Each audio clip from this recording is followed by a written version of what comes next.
ganda no? Masing-masing, patuyok ba? Kamot pa ni, bago kaya ko na to. Good morning, guys.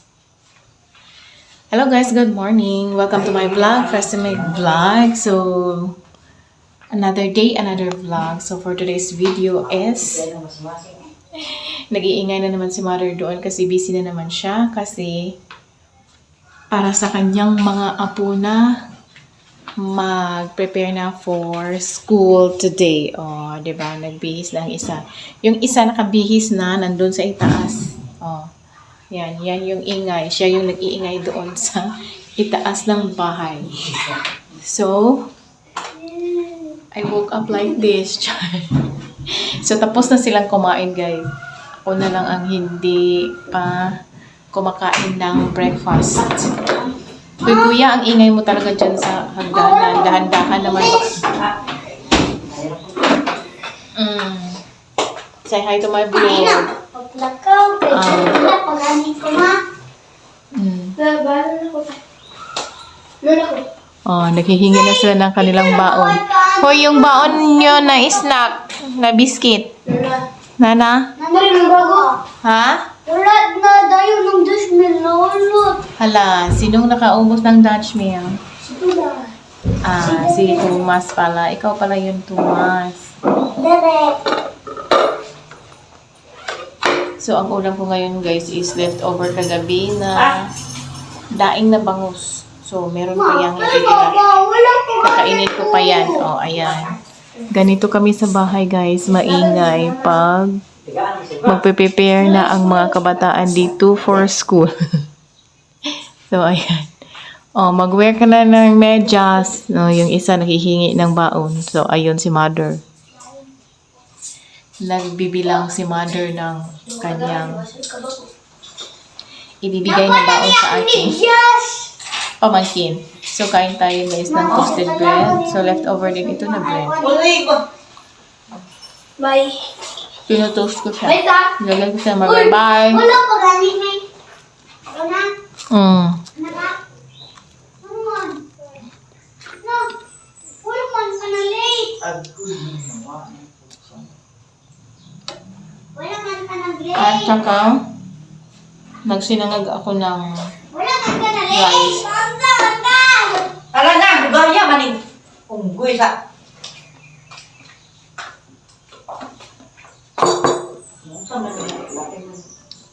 And my coffee, ayan.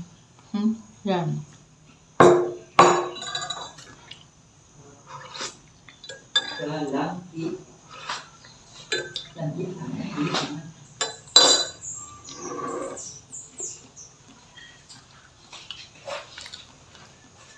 Trapuhin na yung sapatos. Ha? Trapuhin, trapo itong... Mama nang silupin kay mukuan. Na, muli ko kapanong balas. Mama to ang silupin. Silupin man! Silupin ba? Katong kuan. Katong malako. Aw, sunod na yung sapatos? O.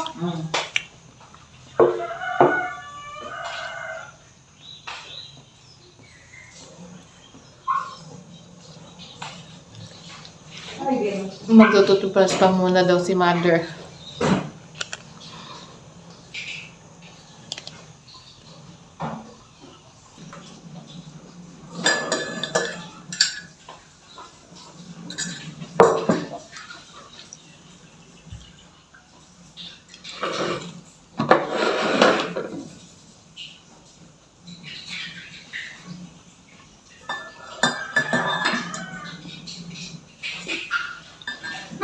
Ako ba yung kay ma? Imo siguro, be.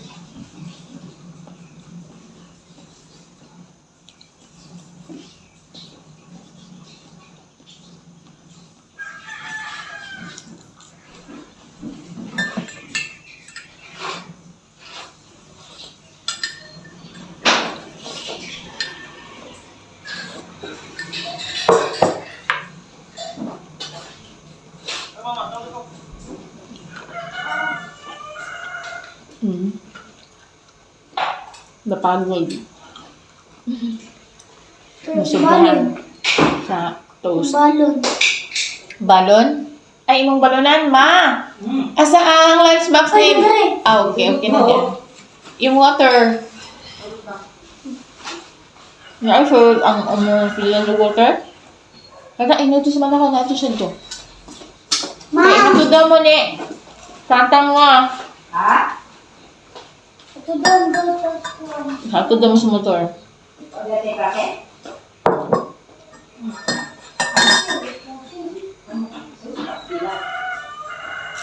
Basa. Pagod ako. Yun, hindi pa naman ko.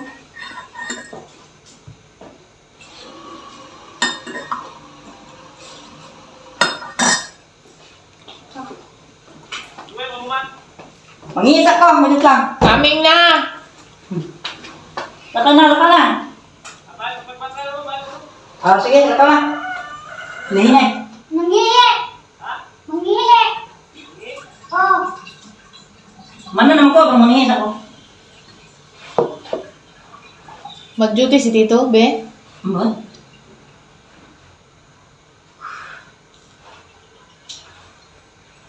Okay. Sisakay na, kaya nung sakay na ko. layon. Ha? Layon. Nadayon. Bilisan mo daw, sabi. Pusa, wala na ako. Masama ko na. Mm. Diliga. Lilinisan ko na yung kalat na yan dyan mamaya. After ko mag-kain. Sarami? Pakisarap ko sa gate. Kasi yung aso. Ayaw ni mo, di kanta. Tayo nga.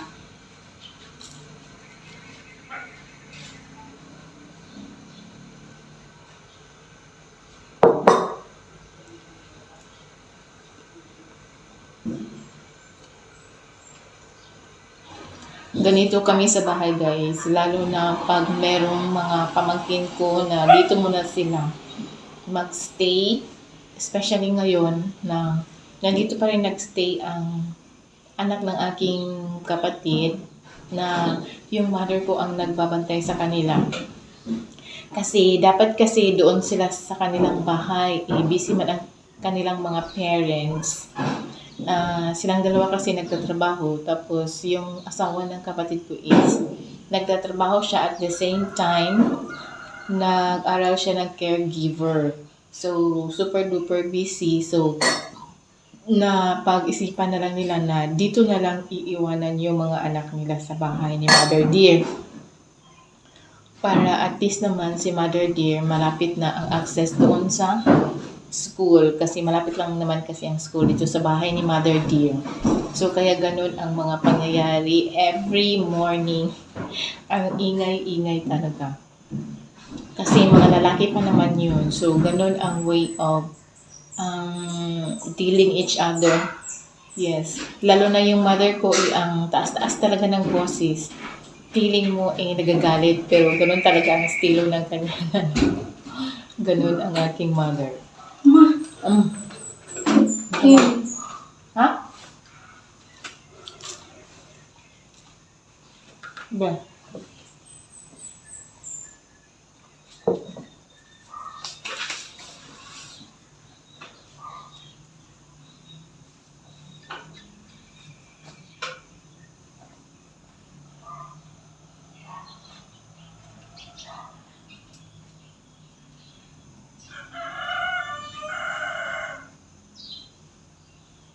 Uy, kagahin kay ani. Baga kaayo.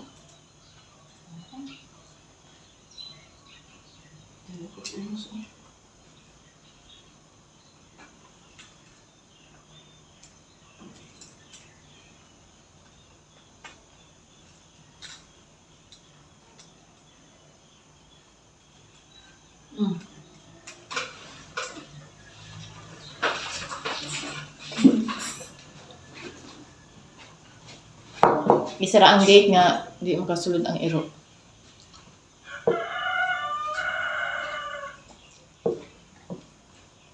Yun yung anak ko na youngest ko, guys.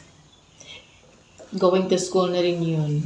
Mahilig kasi siya sa mga suot na damit na mga maluluwang. So, kailangan lang niyang i-adjust gamit ang decorative pin.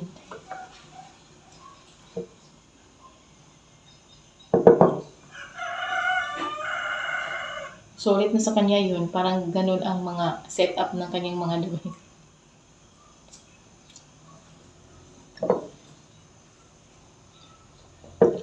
Minsan pa nga liston ang kanyang ginagamit, pang tali. Pag nagustuhan niya yung damit, tapos maluwang-luwang sa kanya, yung liston ang kanyang gagamitin pang tali. Klarong-klaro talaga.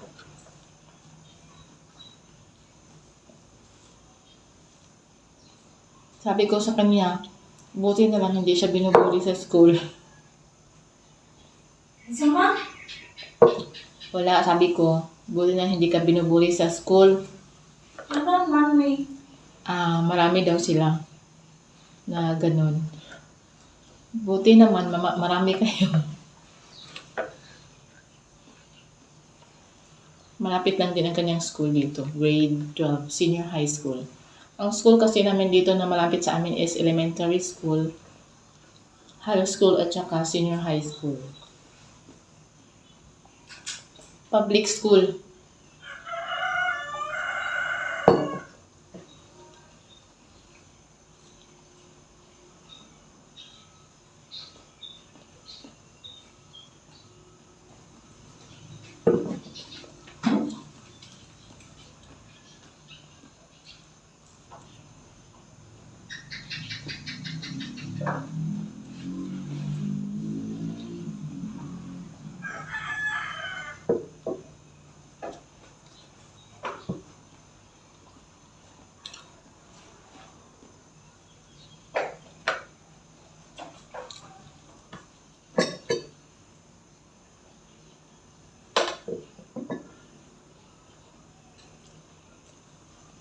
Yung mother ko is mag-i-stay siya doon sa school hanggang matapos yung aking pamangkin na kinder.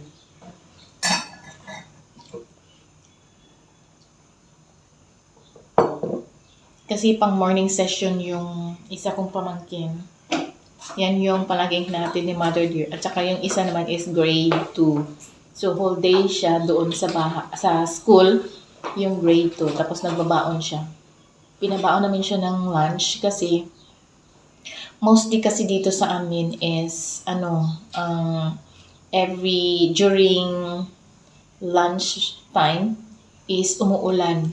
Uulan bigla. Tapos bigla namang hihinto, ganon. So pag maabutan siya sa daan, especially sa daan namin is mag-shortcut lang kasi sila doon sa gilid ng school which is yung oval. Maturo ko ma. Oh, sige. Isara ang gate para di makasunod ang iro. Which is yung oval is, siya, maputik. Wala kasi siyang, pure lupa talaga siya. Ganun.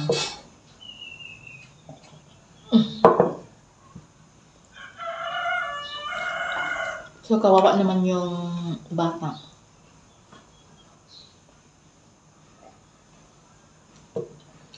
Kasi malayo na kasi pag doon pa talaga siya dadaan sa yung hindi masyadong maputik. At saka marami pang mga sasakyan na dumadaan. So, doon kami natatakot pag siya lang mag-isa. Ang bata-bata pa niya, baka malingat pa siya, ganun. Kasi alam mo naman, mga makukulit na bata.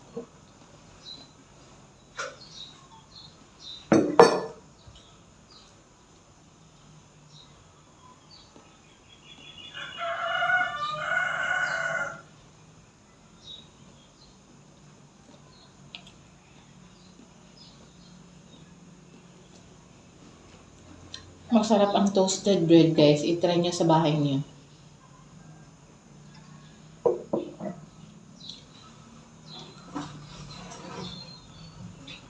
Wala naman kaming toaster maker.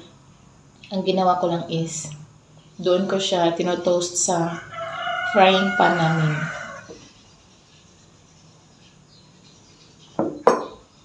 painitin mo lang yung frying pan ninyo. Tapos yung tinapay ninyo is lagyan nyo ng margarine or butter sa ibabaw ng inyong tinapay. Excuse me.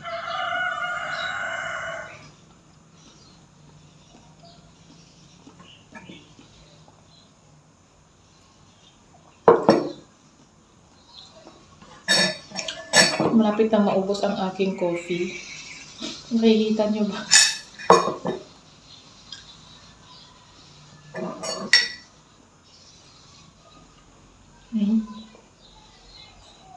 Kunti na lang talaga. Isang sip na lang ng coffee. Parang hindi na ako makakain ng rice at saka daing na bangus ngayon. Kasi parang nabusog na ako sa toasted bread and coffee.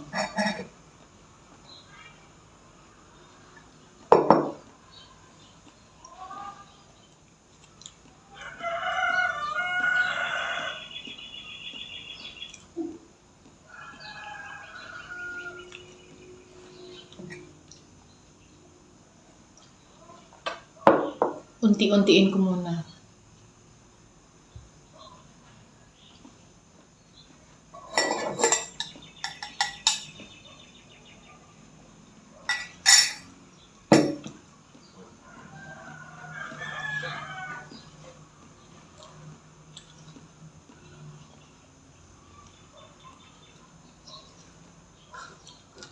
So, ito na lang ang natira na toasted bread. 5 yan, 3 ang aking nakain. Malalaking loaf bread. Oh, busog na ako. Hindi na ako kakain ng rice. Kasi nabusog na ako sa toasted bread.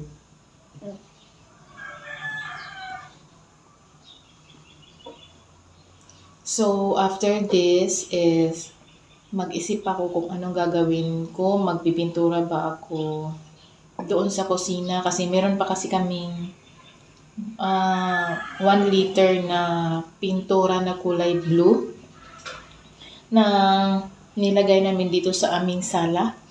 Ito. Pakita ko sa inyo. Aray. Yan.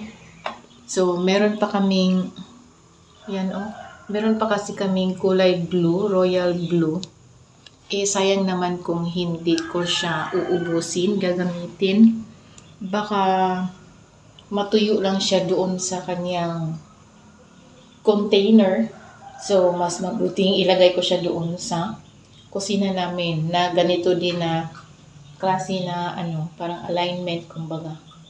Pangtakip sa mga dumi, char.